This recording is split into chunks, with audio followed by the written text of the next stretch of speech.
ఈ వీడియో చూస్తున్న ప్రతి ఒక్కరితో నేను ఏమంటున్నానంటే, ముఖ్యంగా దేవుడి బిడ్డలు ఎలా ఉంటారండి? రోషంగా ఉంటారు. ఎందుకంటే మన దేవుడు రోషం గల దేవుడు కనుక. రోషంగా ఉన్న దేవుడి బిడ్డలు ఏం చేస్తారంటే, తప్పు ఎవరైనా చేస్తే ఖండించేస్తారు. వాళ్ళు ఏమైనా తేడాగా ఉంటే వారిని సరిచేయడానికి కొన్ని మంచి మాటలు చెప్తుంటే, అవతల వారు ఏం చేస్తారంటే, వీడు నాకు చెప్తున్నాడేటని లోకంలో ఉన్నవాడితో స్నేహం చేస్తారు కనుక మంచివాడి మాటలు వారికి అర్థం కాదు.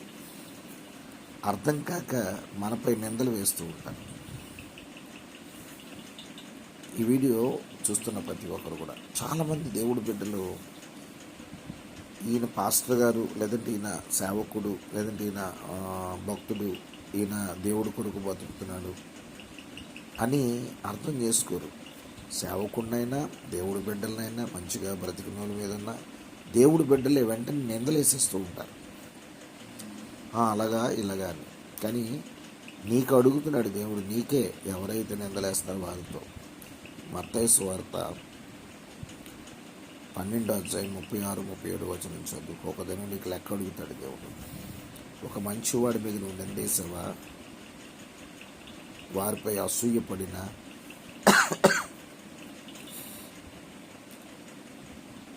వారి మీద నువ్వు చులకనగా వారిని చూసినా ఒక దినం నీకు లెక్క అడుగుతాడు. ఈ వీడియో చూస్తున్నా నువ్వు ఎంత భక్తురాలువైనా, ఎంత భక్తుడివైనా, నీ నాలికని కానీ కరెక్ట్గా ఉంచుకోకపోతే, నీ పెదవులు మాత్రం సరిగ్గా ఉంచుకోకపోతే, నీ నోరుని కానీ అదుపులో పెట్టుకోకపోతే, లేనిపోయిన వార్తలు విని, ఎవరో చెప్పినవి విని, ఆ సేవకుడి మీద కానీ ఆ భక్తుడి మీద కానీ నిందలేస్తే ఖచ్చితంగా నీకు లెక్క అడుగుతాడు.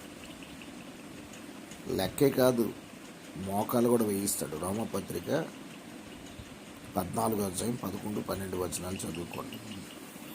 అయితే నేనేం చెప్తానంటే, నువ్వు నన్ను నిందించినా, నేనంటున్నాను, ఈ వీడియో చూసిన నన్ను నిందించిన వారు చాలామంది ఉన్నారు. ఏదో అసలు అర్థం చేసుకోరు. కొంతమంది మా కుటుంబ సభ్యుల్లో ఉన్నారు, కొంతమంది ఆత్మీయ బిడ్డలు ఉన్నారు, కొంతమంది దేవుడి కోసం చెప్పిన రక్త సంబంధికులు ఉన్నారు. వీళ్ళు నన్ను అర్థం చేసుకోకుండా ఏయో మాట్లాడేస్తుంటారు. నేను పెద్ద పట్టించుకోను. ఎందుకంటే దేవా, నీ చిత్తమైతే వారిని మార్చు అనుకుంటాను. నేనైతే కాంప్రమైజ్ అవ్వను. తప్పు చేస్తే నిలదీస్తాను. రోషంగా దేవుడి బిడ్డగా నువ్వు తప్పు చేస్తున్నావు అని అడిగేస్తాను. ఇది వాస్తవం. ఎవరు ఎన్ననుకున్నా నా దేవుడి మార్గంలో నడుస్తాను నేను. అయితే నువ్వు నిందిస్తున్నావు చూడు, నిందలు, అవమానాలు. ఒకసారి బైబిల్ గ్రంథం నీ దగ్గర ఉంటే చదువుకో.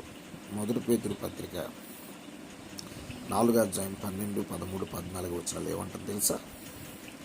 దేవుడి బిడ్డతో మాట్లాడుతున్నాడు. వారిని నిందించారా, అవమానించారా, బాధపడక, నువ్వు ధన్యుడివి. నా ఆత్మ నీ మధ్యనే ఉంది కనుక, నా ఆత్మ నీతోనే ఉంది కనుక నువ్వు భయపడక. ఎవరు ఎన్ననుకున్నా నేను నీతో ఉన్నానంటాడు. ఆ రిఫరెన్స్ పూర్తిగా క్లియర్గా చదువుకోండి. ఎవరు ఎన్ని అనుకున్నా దేవుని ఆత్మ నా మీద ఉంది కనుక ఎన్ని నిందలు పడినా డోంట్ కేర్. ఎందుకంటే నేను తప్పు చేసి నిందపడ్డాననుకో, దేవుడికి లెక్క చెప్పాలి. ముఖం మీద మాట్లాడి మంచి కోసం చెప్పి వాళ్ళు అర్థం చేసుకోకపోతే, వాళ్ళు నాపై నిందలు వేస్తే వారికి దేవుడు లెక్క అడుగుతాడు. ఈ వీడియో చూస్తే సరి చేసుకో. ఎవరు మంచివారు, ఎవరు చెడ్డవారు అర్థమైందా? ఈ వీడియో ఎవరైనా సరే ఎవరి మీద కూడా నిందలేయకండి. దేవుడితో బ్రతికిన వాడు ఎప్పుడు తప్పు చేయడు. గర్దిస్తాడు, హెచ్చరిస్తాడు, ప్రేమిస్తాడు. తన మార్గంలో, నేనే మార్గం, నేనే సత్యం, నేనే జీవం, తన మార్గంలో నడుస్తాడు, ఎటువంటి తప్పు చేయడు. తన మార్గంలో నడుస్తాడు, ఎటువంటి పాపం చేయడు. తన మార్గంలో ఉంటాడు, ఒక దినం నిత్య జీవం పొందుకుంటాడు.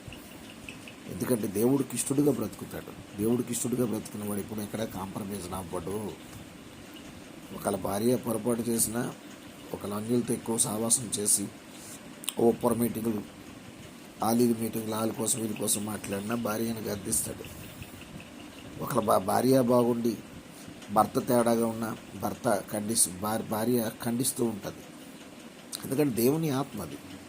ఇది మీరు అర్థం చేసుకొని సరి చేసుకొని భార్యాభర్తలుగా ఉన్న మీరు ఒకరికొకరు అర్థం చేసుకొని రోషంగా బ్రతకండి. మీ పిల్లల్ని మంచి దారిలో నడిపించుకోండి. దేవుడు మీతో ఉంటాడు, ముందుకు నడిపిస్తాడు. మీరు హగ్గయి 2:5 చదువుకోండి. నా ఆత్మ నీ మధ్యనే ఉంది కనుక భయపడుకుడి అంటాడు. Praise the Lord. God bless you all. ఇటువంటి నిందలకి భయపడదు దేవుడి బిడ్డలు. మీరు రోషంగా ఉండండి, దేవుడి కోసం పని చేయండి. ఇంట్లో వాళ్ళకైనా పై వరకైనా ఒకే న్యాయం. వాళ్ళకి ఒకలాగా వీళ్ళకి ఒకలాగా వద్దు. ఎవరు తప్పు చేసినా సరే నిలదీయండి, మంచిగా బ్రతకమని చెప్పండి. God bless you all.